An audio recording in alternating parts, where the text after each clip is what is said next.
When you're feeling constrained, like you just can't really get creative, which can be really hard if you are in an industry where you are expected to be creative, I'm going to give you tips and tricks of how I work through that when I'm going through it.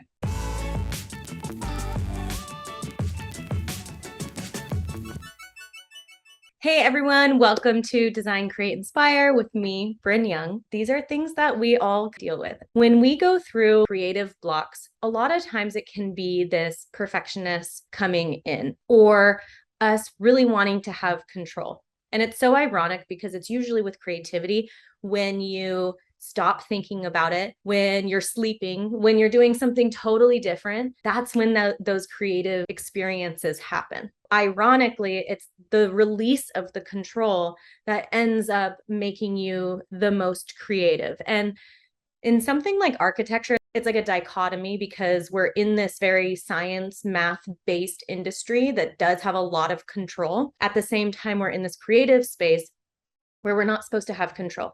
So we're supposed to create these really like loose, beautiful sketches, free flowing, no control within these really set parameters of code and math and geometry and all this stuff. And so I find as an architect, creating this cohesion of these two very different polarizing experiences can be difficult sometimes, but it's something I always remind myself. So if I'm working on a new project and I'm feeling really uninspired in those early stages, I have learned to just stop, just get away from whatever I'm doing, do something totally different. And I know in the time, especially say you're working for someone and your boss is like, okay, we need designs for this by Friday. And then they see you out like riding your bike.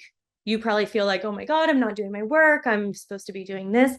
But it's that release that can actually help you be a much better architect, designer, creative person in the long run. So, of course, if you're only out riding your bike 24/7 and not getting to work ever, then, that cannot be a great thing, but there's balance in everything. So today I'm going to give you 6 kind of more definitive ways that you can use to help beat your creative block. Now, what I just mentioned of like trying to go do something else is essentially the first one is get busy, because when you let go, ideas come in.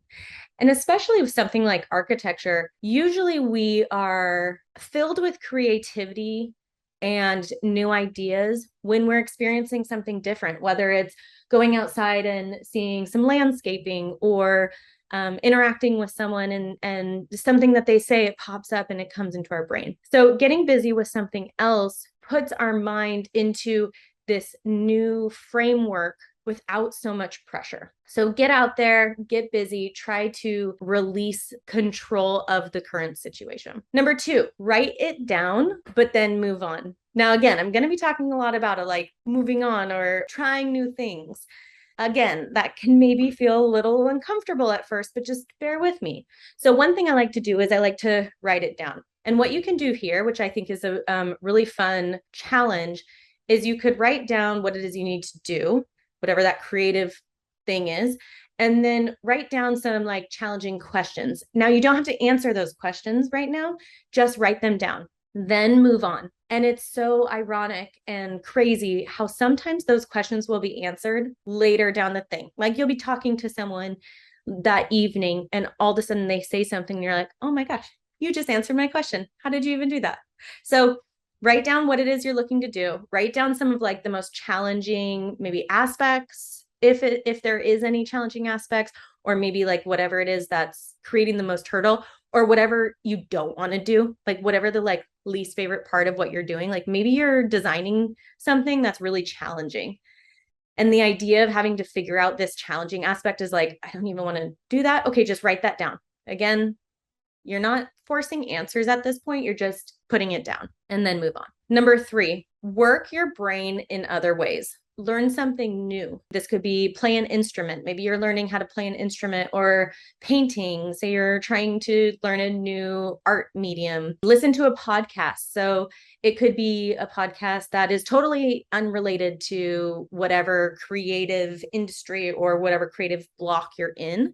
It could be something completely different. But what this does is when we challenge our brains in other ways, it can spark those new ideas. I will tell you, there has been so many times where I am feeling stuck on something and I go and I listen to like a business podcast or a podcast that has nothing to do with architecture or design, and something is said in there that sparks this idea that gets me flowing and gets me excited and sparks all these new ideas. There's also ways, this can go into a whole neuroscience realm of how our brains work once we start challenging them in new ways. So like learning an instrument, learning a new language, even exercise, like going out, maybe going mountain biking, it simultaneously takes our mind off of whatever we're feeling stuck on. We're challenging our brain in new ways, and we're literally firing new synapses through our brain that will help you get creative for whatever you're feeling blocked on. Number 4, be okay with the roadblock.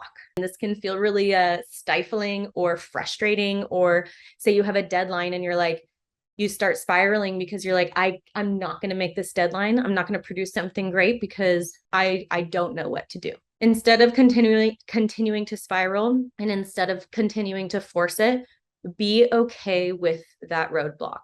So don't beat yourself up about not feeling aligned with what you're working on, because it happens and it's totally normal.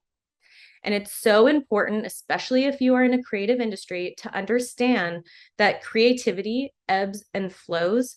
And if you try to force it, it's never going to work. You seriously can't force it. And again, this is why sometimes you're sitting down. This is also why sometimes like the 9 to 5 doesn't work for a creative industry, because it'll be like 9 to 5 and I'm not creative at all. And then all of a sudden it's like 10 p.m. and I'm like, oh my God, I have all these ideas. I'm like, don't talk to me. I'm writing all down and like, I'm super into it. And this actually happened to me in the middle of the night last night. I redesigned this like whole floor plan that was totally different than I had originally done it. And I was like, oh, but that works. And then I'm like all excited about it. So be okay with the roadblock and know that it will ebb and flow, and it's not going to be a forever thing.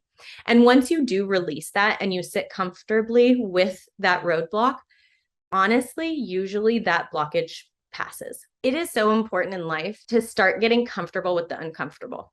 And especially in a creative industry, getting comfortable in that uncomfortability really will help. And it will help you not spiral, which is such a big part of it. Number 5, get inspired. This could be totally different for whoever you are. Again, this could almost be back in like using your brain in a different way. This could be different for everyone, whether it's nature, watching a movie, podcast, going and having dinner with your best friend, whatever is inspirational to you. Try to get inspired in other ways. And if you're an architect and you're feeling blocked about some architecture, watch like an inspiring documentary on architecture. There's this really great one right now that's on Apple TV, not sponsored, but you can if you want. No. That's called Home. And it's so inspiring. Every time I watch it, I'm like, these people are freaking cool. And I want to be these architects and these people that live in these super cool houses. And I'm always super inspired. Okay, number 6, get off social media. Now this, you might be like, wait, you just told me to get inspired. And I usually do that by like scrolling social media. Try to do it in a different way, because yes, okay, social media can be super inspirational, but it can also be a lot of noise. Social media is very hypnotic. Well, especially nowadays, like TikTok, everything, it's like 15-second reels. It's a lot of chaos coming in all at once. When you have a lot of noise coming in at once, it's a lot of sensory overload, and it can actually block your thoughts that are flowing freely. And to get a creative outlet, we really want creative flow, which is space, right? So we want our brains to have space to have that creative flow. And if we're constantly being told the information via other people's posts or the news, it's hard for our brains then to get the creative flow to expand and go from there. If you find yourself scrolling a lot when you're in a creative block, just know that it probably won't get resolved that way. So try to go about it a little bit different. So to recap, get busy with something else, write it down and move on. work your brain in other ways, be okay with that roadblock, get inspired, and get off social media.